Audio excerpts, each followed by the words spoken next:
Well, hello everybody, Peter here down in the old man shed. This is the follow-up video to the one I made the other day about the Class 66 sounds. Well, this is going to be about the Class 37 sounds. So I own 5 Class 37s, the 3 that you can see there. 2 are in the ROG livery, Rail Operators Group, ROG as they're called. One's Cassiopeia and one is the Europhoenix. The one in the middle is a special one. It's a Rushton designed 37, or the engine I believe. And then the 2, I'll zoom out, the 2 in the front here, 2 DRS liveried 37s. One's Concrete Bob, the other one's just the numbered 37405. Okay, so that's what we're going to be testing today. I'm only going to be doing 3 locos because this one, and Europhoenix at the back there on the right hand side, that's the original Europhoenix. They're fitted with ESU chips with the Southwest Digital sound files. So Europhoenix came sound fitted from the factory, and so did Concrete Bob. She was fitted with sound. And then for the third loco, this one here, I bought the chip again from Rails of Sheffield, and it turns out it's a Southwest Digital, and so they're obviously the people that do the sounds for the Bachmann sound fitted locos, because they're all exactly the same. So I'm gonna demonstrate this one first, because this is the one that you probably buy out the box with sound fitted, and give you a demonstration of the sound from it. All fitted, apart from the Rushton, this one, they're all fitted with double iPhone speakers. Okay, so we'll start off with Concrete Bob. This is the factory fitted sound, but it's had the speaker removed and a double iPhone speaker installed instead. Okay. So what I'll do is start her up, and then I will put a value of 14, 15 speed steps out of 28 that's been set up, and then sit back and, with the wonders of DCC, just watch the chip take over the driving, the setting off of the loco. Okay, and then we watch it go round a couple of times, changing the speed setting, so you will hear the note changing when she slows down and accelerates, and so on and so forth. Okay. I'm just going to do a straightforward start up, I'm not going to do the cold start. So function 1 for sound, let's put it on.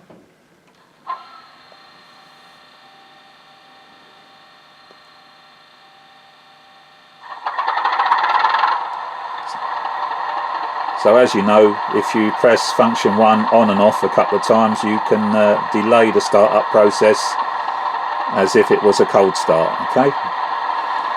Right, the horns, I've got to do the horns just so they're all different.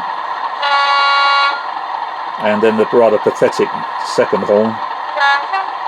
Yeah, it doesn't seem to.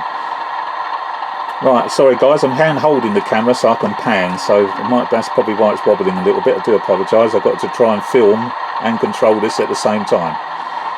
Put in a rate of 10 Dapol IO8 wagons with ballast in them, obviously, so it gives it a nice look of needing to have a thrash to pull away. So let's give it a speed setting of say 15, which I've done.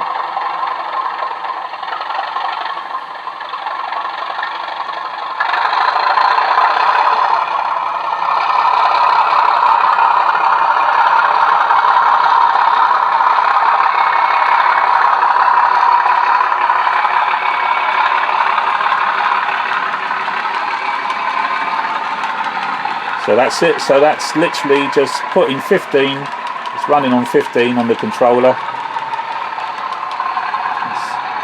You get that pull away with the thrash, but now she's just getting up to a nice speed that is good for this circuit.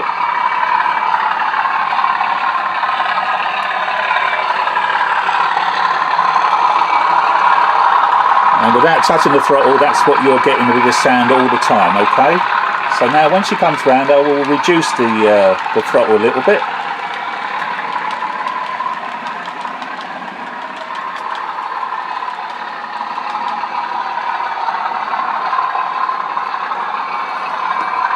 So as she comes round, I will knock the thing down to maybe 10.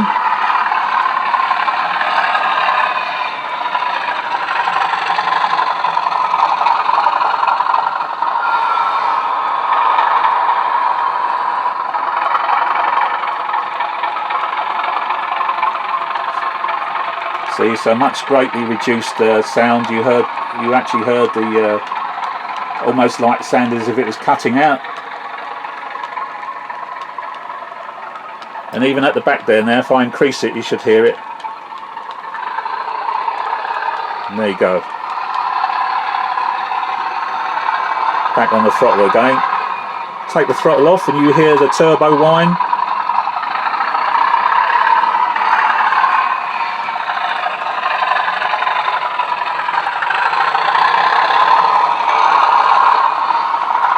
So I'm playing with the throttle now. She's not losing too much momentum, but you certainly can hear it in the sound.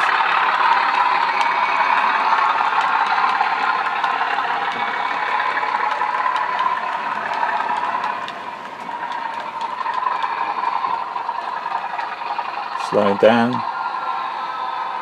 Give it a bit more. And immediately that thrash starts. Turn it off. Might be able to get it to stop here.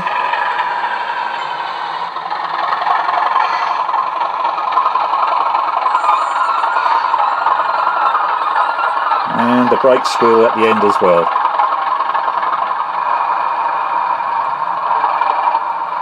So there we go. I think it's a really, really good setup. You know, out the box. Southwest Digital obviously is their sound file. They've set up the chip, all the CV settings for acceleration and whatever, and I think they've done a fantastic job because it's a really enjoyable loco to control, as you heard, with the upping of the throttle and slowing it down. Really, really good. Right, so that's Concrete Bob. We will now do.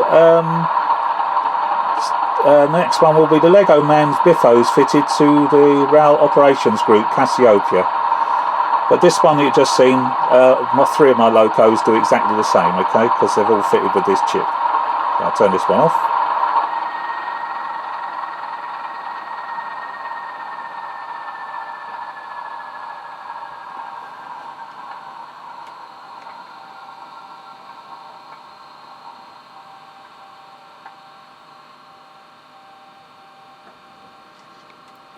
Quite a long shutdown, but I'll leave it at that now. So with the magic of video editing, that should be the next one in place, pulling the ballast. Okay, next one.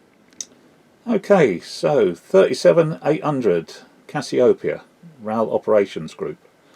This is fitted with the Lego Man's Biffo lock sound chip, and this one you've got a different driving technique because it has got the lock sound. So function 8 controls if what the motor's doing. So in other words, if you have it going around, if you select function 8, you can then play with the sounds and it doesn't have any effect on the what speed the loco's doing. Same thing for pulling away. You could sort of have the thing at standstill thrashing but it wouldn't be leaving it going anywhere. But what I normally do with this one is to get the thrash, because unlike the last one you just seen, if I put in just a setting of 15 on this one and let the DCC chip take over, you won't get the thrash, not that you got on the other one. Okay, so in order to get the thrash on this one, out of the 28 speed steps it's set on, basically whilst it's still sitting there, you give it all the beans, all 28 speed steps. That will kick in the thrash, and then as it gets going you reduce the throttle a bit. Okay, so let's see if I can do this hand holding it and controlling it at the same time. It's going to be fun. Longer start up as on this one as well, but anyway, let's just go for it. So here we go.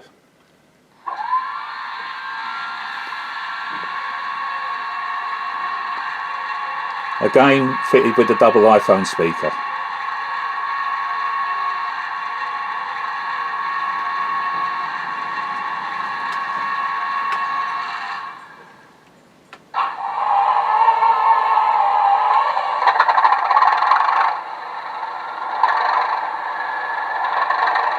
So again, a nice sounding 37 sound, not too different from the last one. But what I'm going to do now is I'm going to put this up to full throttle, 28 speed steps. Oh no, hold on, I'll do the horn first. And the third one. So that's the two horns you get with this one. Like the first one, it's a short, abrupt one. Right, I'm going to give it spins and we'll watch it go off.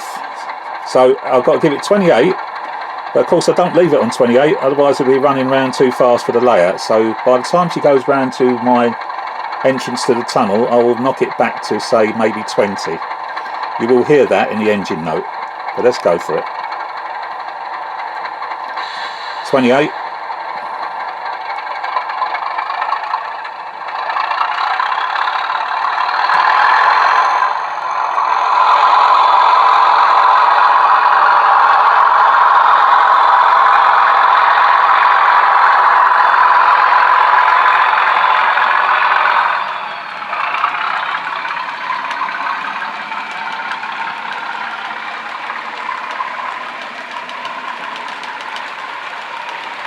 So she's now going, I've knocked it back to 20, and I don't know if you did hear the slow, the note change. So 20 is a bit too fast, really.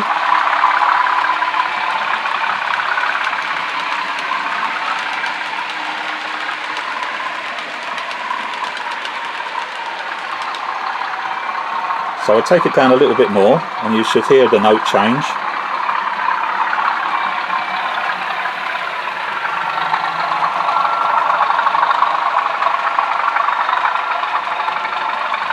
And so now she's going down at that note. Now what I will do now is I will press function 8, and this is on 16 speed steps at the moment. By pressing function 8, whatever I do now with the throttle only affects the note of the engine, nothing to do with the speed of the loco. She'll go round at this speed, but I'm going to put it up to full power.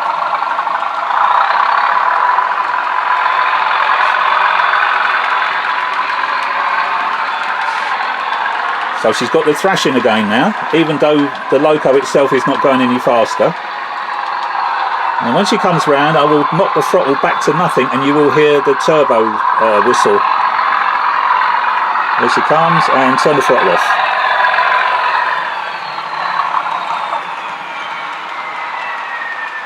You see? So it's almost like she's stopping, even though she's still going round on 16 speed steps. Put the throttle back a bit, and see that takes a few seconds to catch up.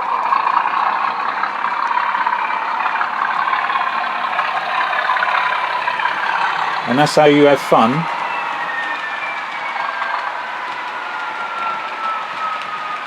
with the lock sound chip. You can play with the sounds as it goes around. So whereas the last one, whatever you did to the throttle affected the sound and affected the speed, this one you can play with the sounds.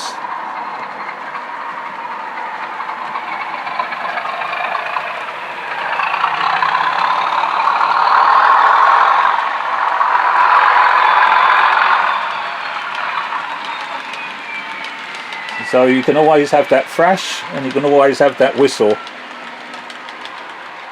So what I will do now is I'll put it back onto 16, because that's what it was. Take off the function 8, so she will be going round at what she should have been. So now when I touch the throttle, I could either increase the speed or decrease it. So what I'd want to do now is bring it round and to try to stop it if I can. Because you get the general idea.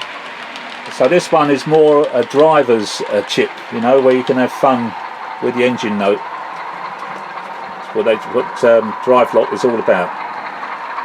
So I'm going to try and stop her.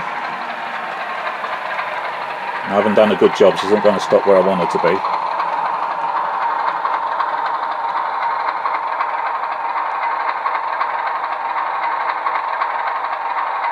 So there you are. That's it. Turn her off. The engine off. Turn the engine down.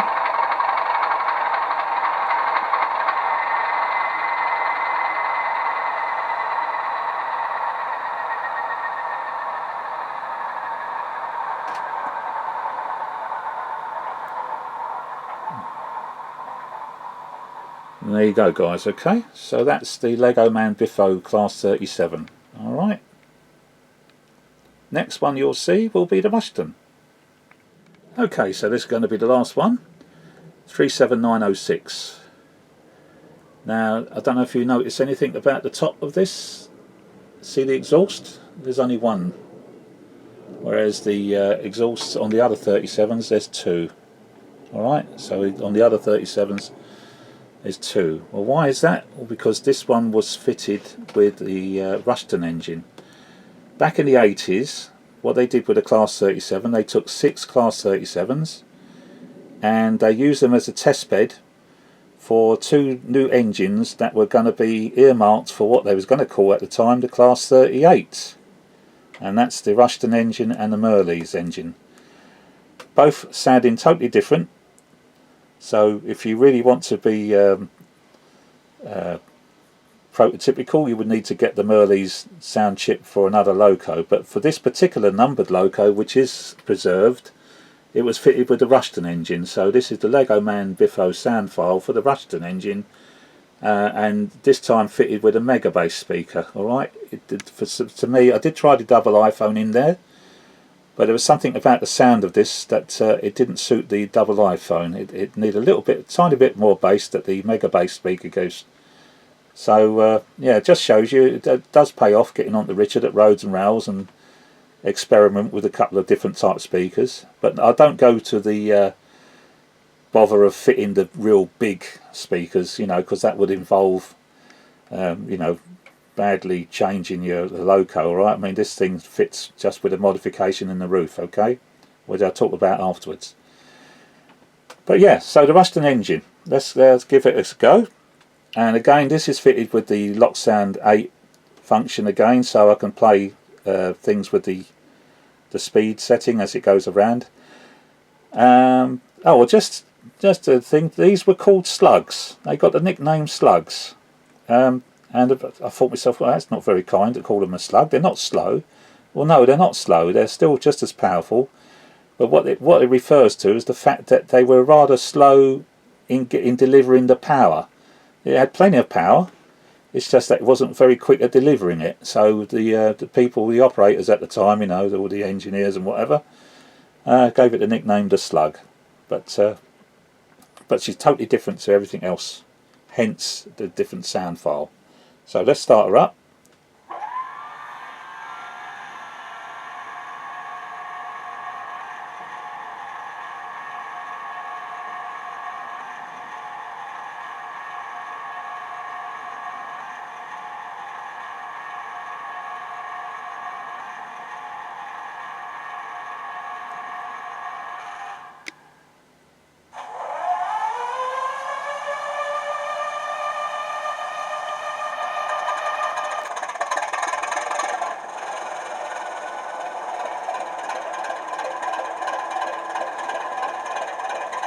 And I think you can hear totally different to the other two that you just heard.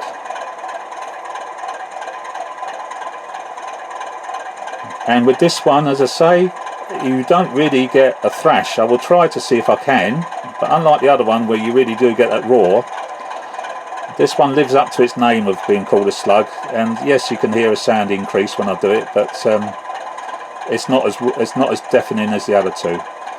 So the horn,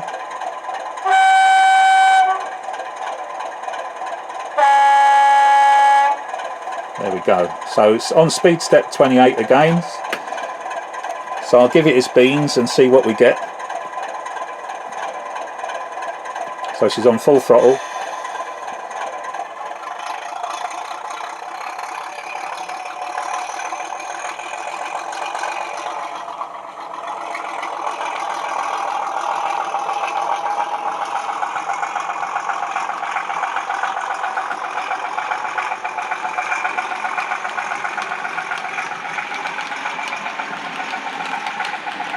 And I'll now knock it back.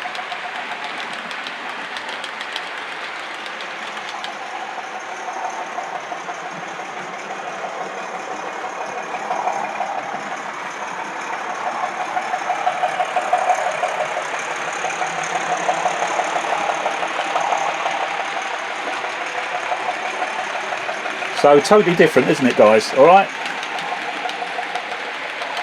Hasn't got that thrash of the other 37s. The note is different. And again, because it's got drive lock, you can drive this loco. So I'm going to put, it's going around at 16 at the moment. Nice comfortable speed for this layout. So I'll put drive lock on, which is function 8. And I will slow the engine down, but it won't affect the speed.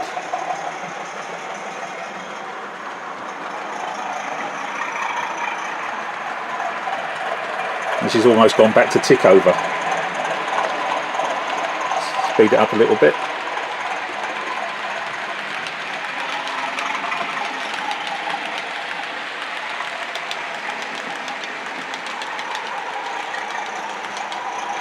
Totally different sound. It's not deafening.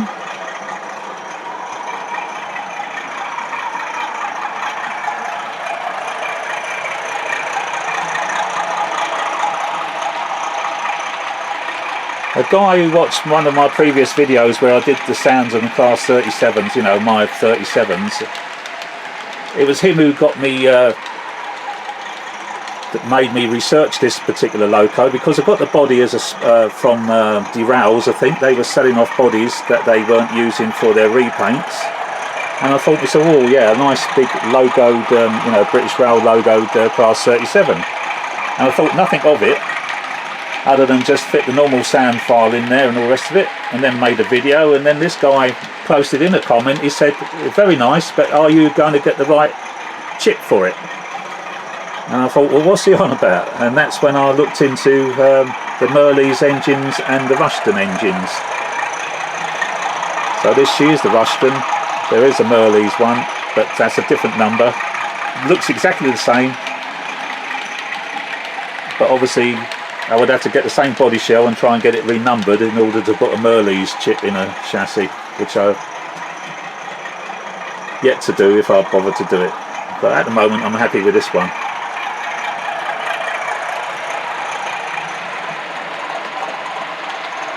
Right down, still a different note. Still going at the same speed, but I can play with the sound.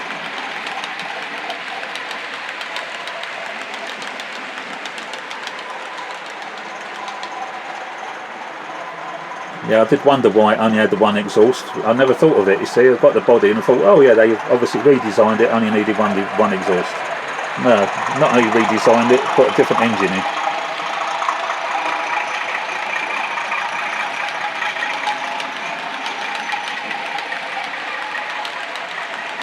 So going back to 16, and then I'm going to take the drive lock off. Alright, so that's what she's going around at speed step 16. Yeah, the engine note are changing again. But when she comes round, I will stop her next time.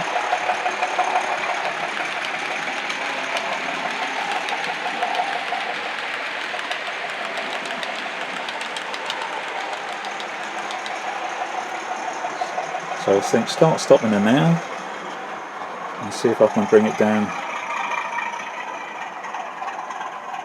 Yeah, she's still running, but she's virtually on tick over.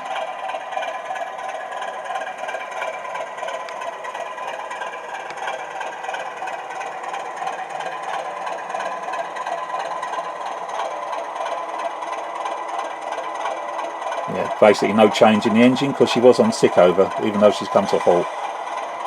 Yeah, release of the air brakes because she has stopped. And I'll shut her down.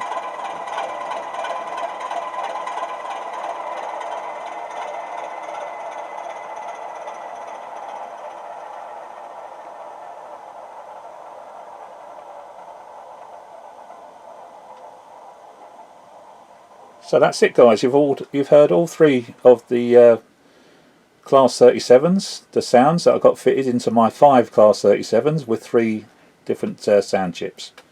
So there we are. Okay, now I'm going to show you what of the modification you need to do to the body in order to get a double iPhone speaker in there or a Mega Bass speaker. Okay.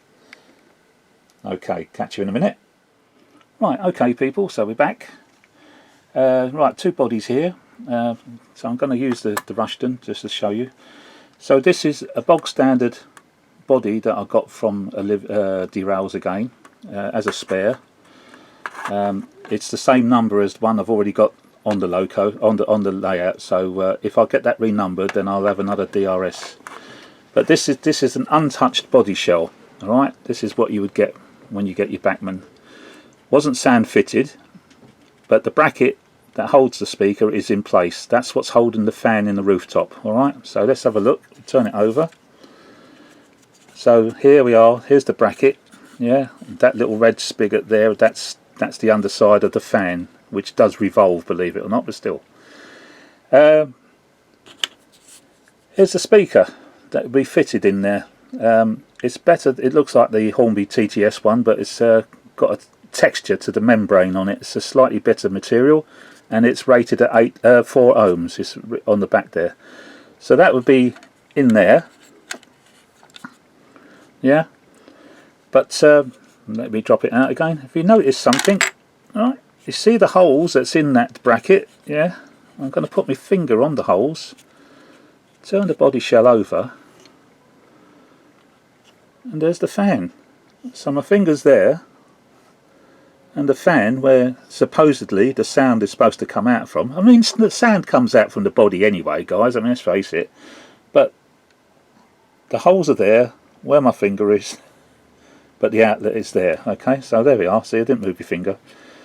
So they're making the sound hit plastic before it can then come out, right? In theory, but I know sound does come out. So what do you do? Well, obviously once you got rid of the speaker, if you still want your fan, you're stuck with one thing, right? So you take this bracket, you take this plastic assembly out, and now let's bring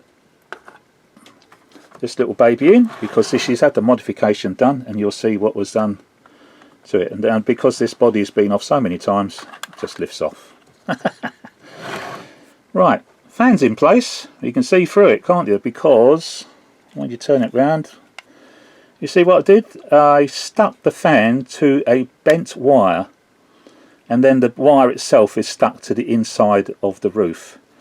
So when you look it down, you can see how high into the ceiling of the body shell it is, and that's enough. I mean, even underneath the pegs that hold the other plastic bracket on, it's lower than that, okay? And that's good enough to give you space to put a double iPhone speaker in, or in my case, a mega bass speaker on this one.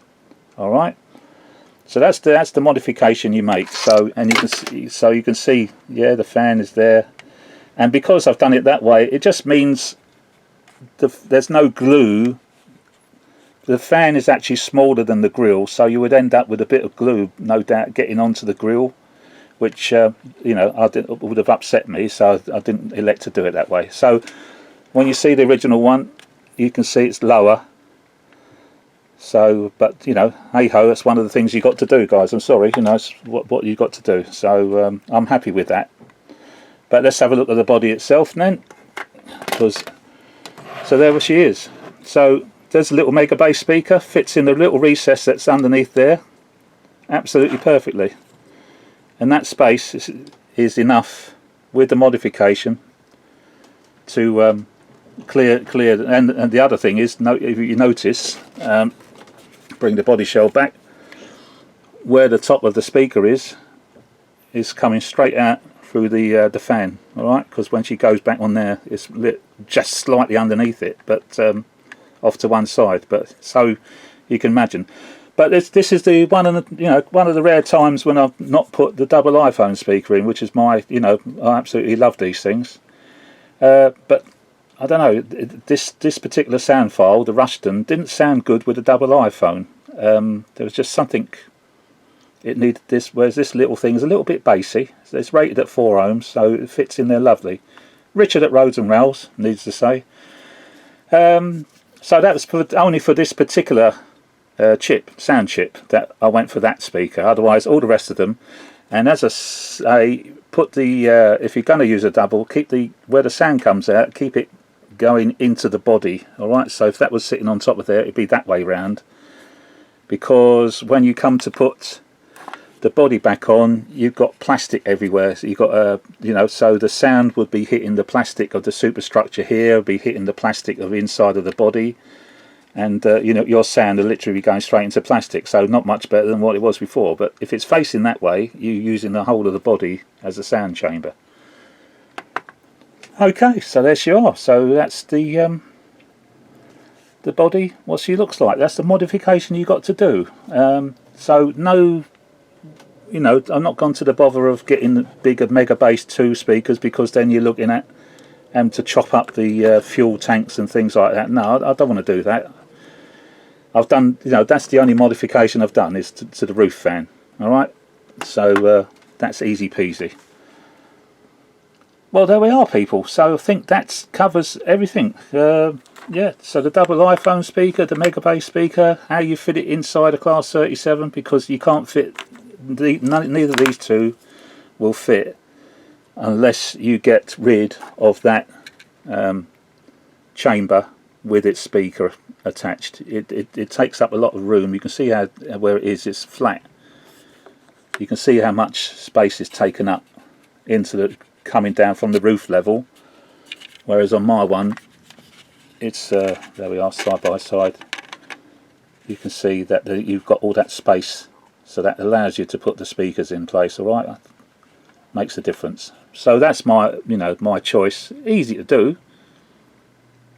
It's up to you how you want to do it, but that's it. So just so it doesn't. There we are. You can see the fan is actually smaller than the grill, so you would end up with the fan touching the grill if you're gluing it straight to the grill. I didn't want to do that. Yeah. So hope it's all done. So I hope you enjoyed this. Yeah. What else? I think that's it really. So yeah, I've just wanted to share with you the sound, the 3 different sounds of my 5 Class 37s. Right, and I'm glad I got this video done today. I was making this video today, which is what, Wednesday. It's warm down here in London, so but we're going to get another heat wave, it seems, by Friday. So I won't be down here on Friday if it's going to get as hot as it was last time. It was far too hot. The layout's fine. It's benefits from being in a shed, believe it or not. You know, the extreme temperatures, although it's hot, for me, either where it's very cold or when it's very hot, the layout, I'm pleased to say, he says, touching wood, it's all right. Okay, people, welcome new subscribers to this madman. I'm waiting for more of those wonderful lighting chips to come from illuminated models. That's the one, you know, that's the ones I was showing before. I've got some more locos to do with the Class 66. Absolutely fantastic mod. I'm over the moon with it. I mean, you turn in your Bachmann into Hattons. You know, certain types of 66s, not all of them obviously. There's a style that it can't convert, but yeah, some of them I can, so that's what I'm waiting for. Some more to come. Oh, sorry, hit the camera. Right, okay, people, love and leave you. Catch you again with another video sometime, whatever. Don't know what I'll be doing next. Yeah, but anyway, until then, take care everybody, be safe, bye for now, bye.